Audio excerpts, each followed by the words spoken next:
এ মুসলমান ইমানদার আল্লাহর গোলাম,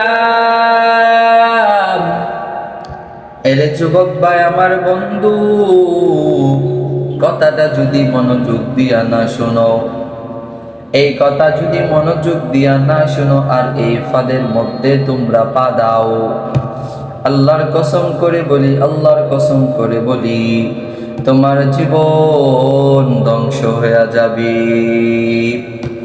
যেই মেয়ে 2 দিন আগে বললো ভালো করে পড়াশোনা করো তাহলে তুমি আমাকে পাবা, আজ 2 দিন যেতে না যেতেই ওই মেয়ে আবার বলে আমার এমপি হানজালা সাহেবকে পছন্দ। এরে যুবক আমার ভাই, আমি তোমাদেরকে একটা কথা বলতে চাই যে ভালোবাসা কি এমন জিনিস যে অর্ডার করে আনা যায়? আমি কোম্পানিতে অর্ডার করে দিলাম, তারা ডাইসের ভিতরে ঢুকায়া আমার পণ্যটা আমাকে দেয়া দিল, এমন নাকি ভালোবাসা? পরে ভালোবাসা কি এমন যে দর্জিকে বললাম আমার লম্বা এত চ্যাপ্টা এত চওড়া এত, দর্জি কেটে কুটে লম্বা বাটি করে দিয়া দিল, ভালোবাসা এমন? এরে নবীর উম্মতের দল,